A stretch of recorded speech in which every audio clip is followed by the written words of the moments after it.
Rock supernatural universe आता आपल्यासाठी घेऊन आले आहेत स्त्री, भेडिया, मुंजा यानंतर त्यांची पुढील हॉरर कॉमेडी मूवी स्त्री 2।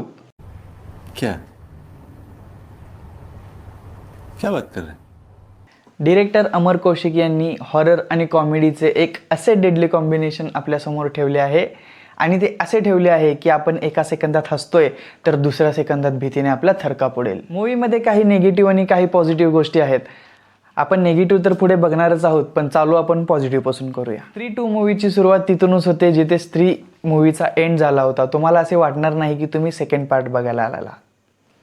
80 करोडच्या बजेटमध्ये तयार झालेली मूवी स्त्री 2। या मूवीमध्ये सगळे बजेट हे स्टोरीवर लावले आहे, ना की मोठमोठे स्टारकास्टवरती। मूवीची स्टोरी ही जशी जशी पुढे जाईल तशी तशी आपल्यासमोर एकदम छान खुलत जाते। डायरेक्टरने मूवीमध्ये जे कॅरेक्टर प्लेस केले आहेत ते सगळे कॅरेक्टर महत्त्वाचे आहेत। विनाकारण कोणतेही कॅरेक्टर मूवीमध्ये जबरदस्ती घुसवण्याचा प्रयत्न केला नाही आहे। सॉन्गवरती डान्स करणारी तमन्ना का असेना, तिचा पण मूवीमध्ये महत्त्वाचा रोल आहे। हॉरर मूवीमध्ये बिना लॉजिकच्या काही गोष्टी दाखवल्या जातात, तशा कुठल्याच गोष्टी तुम्हाला या मूवीमध्ये पाहायला मिळणार नाहीत। 6 वर्षामागे जसा श्रद्धा कपूरने स्त्री 2 मध्ये एंड केला होता त्याच एनर्जी लेवलने स्त्री 2 मध्ये सुद्धा ती तुम्हाला पाहायला मिळेल। हमारी भूतिया गर्लफ्रेंड एक फैंटेसी है। फैंटेसी नहीं है, सच्ची मोहब्बत है हमारी। मिलती का थोड़ी सच्ची मागे मेकर्सने आपल्यासाठी एक प्रश्न ठेवला होता, श्रद्धा ही कोण आहे, मुलगी आहे का छलावा आहे? या मूवीमध्ये तर बिक्की आणि श्रद्धाची लव्ह स्टोरी पूर्ण होईल का? श्रद्धा आणि त्या स्त्रीचा काय संबंध आहे, या सगळ्या प्रश्नांची उत्तरे तुम्हाला या मूवीमधून मिळतील। वरना महाविनाश होगा। चंदेरी को या मूवीमध्ये श्रद्धाचे ॲक्शन सीन्स आणि ॲक्टिंग आपल्याला एकदम भुरळ पाडणारे आहेत।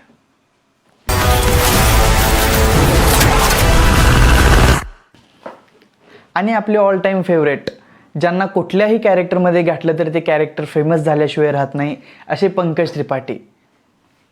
सरकटे के बारे में हम क्या जानते हैं? सरकटे का सर कटा हुआ है। वाह, इसको अभी का अभी आईएएस घोषित कर दो। थैंक यू रुद्रा भैया। या मूवीमध्ये पण त्यांनी रुद्रा भैयाचे कॅरेक्टर हे एकदम छान पद्धतीने वटवलं आहे। परफेक्ट टायमिंगची कॉमेडी, पंचलाईन, यामुळे त्यांनी या मूवीमध्ये पण सगळ्यांचं मन जिंकलं आहे। तो कोई मुसीबत से बचा सकता है तो वो तुम हो। अब लग रहे हो असली राजकुमार। या मूवीमध्ये सगळ्यात जास्त इम्प्रेस कोणी केले तर ते राजकुमार रावने। एका बाजूला घाबरतोय पण दुसऱ्या बाजूला गावाचं सगळं संकट स्वतःवर ओढून घेतोय। सेकंड हाफमध्ये मुमताज आणि ताजमहलच्या कॉमेडी सीन सोबतच एक जबरदस्त असा कॅमिओ आहे। सांगायची तर खूप इच्छा आहे पण सांगून तुम्हाला स्पॉइलर देणार नाही। आणि आपला भाऊ जना, या कॅरेक्टर बद्दल तर काय सांगायचं। हे कॅरेक्टर जेव्हा पण स्क्रीनवर तुमच्या समोर येईल तर तुम्ही पोट धरून हसाल।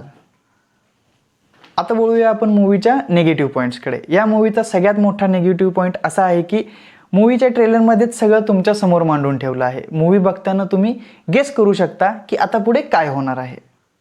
मूवीच्या एंडिंगला तुम्हाला थोडंसं जाणवायला चालू होईल की मूवी 2.5 तास झालं चालू आहे, कारण मूवीच्या एंडिंगला VFXचा वापर थोडा जास्त केला आहे।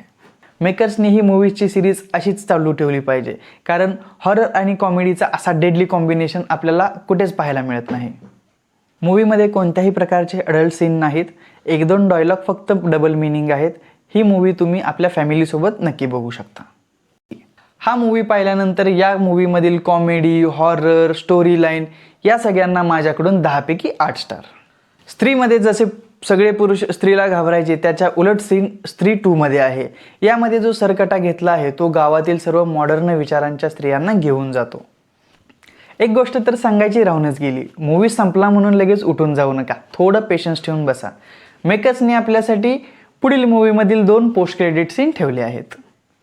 अशाच मूवी आणि वेब सिरीजचे रिव्ह्यू मराठीमध्ये पाहण्यासाठी सबस्क्राईब करा आपल्या मराठी रिव्ह्यू चॅनलला। आणि या सगळ्या मूवीज आणि वेब सिरीजचे छान छान असे शॉर्ट्स आणि रील्स पाहण्यासाठी आपल्या इंस्टा आयडीला फॉलो करा। तुम्हाला अजून कोणत्या मूवी आणि वेब सिरीजचे रिव्ह्यू पाहायचे असतील तर मला नक्की कमेंट करून सांगा। भेटूया आपण आपल्या पुढच्या रिव्ह्यूमध्ये, तोपर्यंत राम राम मित्रांनो।